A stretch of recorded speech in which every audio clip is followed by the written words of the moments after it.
Estamos aqui com a doutora professora Juliana Salum e vamos bater um papinho a respeito do Stargardt hoje. Doutora, boa tarde e gostaria de saber quais são os avanços nas pesquisas com relação aos tratamentos do Stargardt. Obrigada pela oportunidade, Roberto, de estar aqui conversando com você e passar essa informação para todas as pessoas que acessam o site do grupo Stargardt. A doença de Stargardt é uma doença degenerativa da mácula, que aparece por uma causa genética, uma doença hereditária. Na maior parte das vezes, cerca de 95% das vezes, é causada por mutação no gene ABCA4.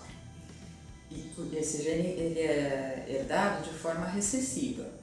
Então, até algumas vezes, mesmo quando a gente acha que ele é herdado de forma dominante, muitas vezes ele é recessivo mesmo assim. É só uma questão da gente entender bem a genética desse gene. Mas tem alguns outros genes que às vezes estão associados a essa doença, são causadores da doença, não só esse ABCA4. Então, LOVL4, PROM1, RDH12, tem alguns outros que às vezes fazem um quadro clínico muito semelhante, na questão de dificuldade de visão central, né, dificuldade de leitura, de reconhecer fisionomias. E a gente, para saber exatamente se a gente está diante de um ou de outro, só a gente fazendo um teste genético para confirmar se a variante daquela pessoa é realmente em decorrência do ABCA4 ou um desses outros genes, né? E qual seria a importância do sequenciamento genético no caso do Stargardt, além de definir qual é o gene causador do Stargardt?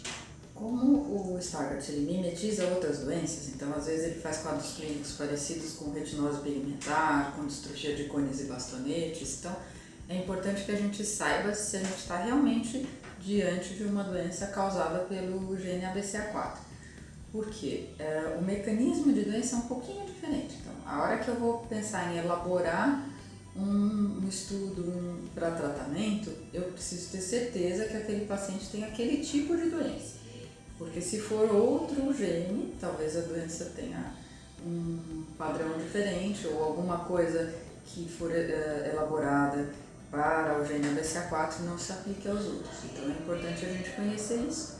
E não só para confirmação diagnóstica, mas nesse caso também para incluir a pessoa em uma pesquisa clínica específica para o ABCA4, mas também para levar essa informação para a família. Às vezes você tem que fazer o aconselhamento genético na família e saber se determinado casal tem risco de ter um filho com problema, se existe possibilidade de uma pessoa afetada ter um filho com o mesmo problema. Então essas questões de aconselhamento genético também são importantes de serem esclarecidas para as famílias. Através do sequenciamento genético, então seria possível definir se o filho de um casal onde um tenha o Stargardt e o outro não tenha, a probabilidade desse filho vir a ter a doença. Sendo uma doença recessiva, se uma das pessoas do casal tem a doença, o risco para ter um filho com problema seria baixo, porque teria que ter vindo um gene do outro cônjuge, né? E isso, para qualquer doença, a gente falaria que esse risco é baixo. Mas para a doença de Stargardt, a gente já aprendeu em estudos de genotipagem que infelizmente isso pode acontecer. Não é um aconselhamento genético como para outras doenças recessivas, porque talvez esse gene não seja tão raro assim na população. Então, a gente tem que pensar a situação da pessoa, da família, num aconselhamento genético e verificar se o teste é importante para diagnóstico, tenho dúvida de diagnóstico, ou é importante para alguma questão relativa a casamento, a ter filhos, ou é importante para a inclusão daquela pessoa dentro de uma pesquisa clínica, né, um clinical trial. Tudo isso tem que ser pensado. E como estão os estudos, as pesquisas a nível de tratamento para o Stargardt? O que existe hoje? Existem algumas frentes aí em busca de tratamento para a doença de Stargardt.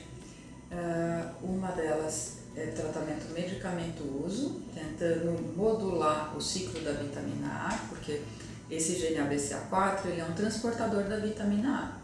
Então, se eu mudar a velocidade de transporte, esse turnover da vitamina A dentro do organismo, eu talvez modifique a história da doença. Então, tem algumas medicações orais, tá, comprimido, sendo estudadas dentro dessa linha. Tá? Segunda frente é a terapia gênica. Sabendo que o erro é nesse gene ABCA4, que é ele que está mutado, seria interessante colocar na retina da pessoa uma cópia desse gene corrigido para que ele sintetize aquela proteína que o organismo tem falta e com isso a retina não desgaste tanto. Tá? Em situação ideal, isso seria mais factível para um paciente onde ele tem bastante células residuais, onde a função visual dele ainda pode ser mais recuperada. Agora, numa situação mais acentuada da doença, existe outra linha de pesquisa que é a célula-tronco, tá? Na tentativa de tentar repor um pouco a celularidade daquela retina que sofreu tanto e teve perda celular.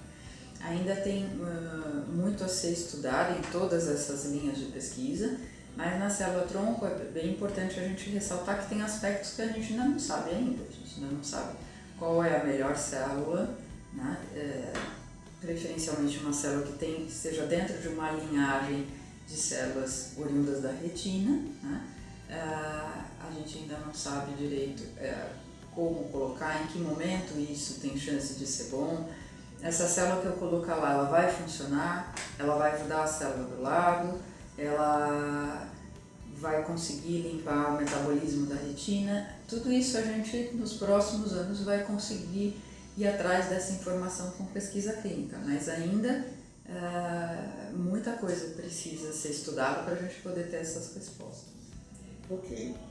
Doutora, fique à vontade, se quiser acrescentar mais alguma coisa para os pacientes de Stargardt que vão estar ouvindo.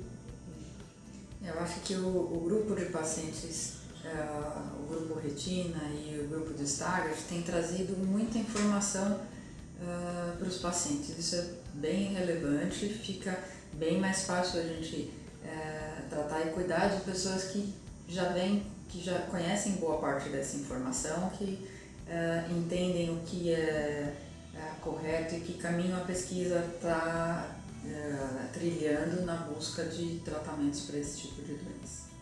Ok. Muito obrigado, doutora Juliana. É um prazer.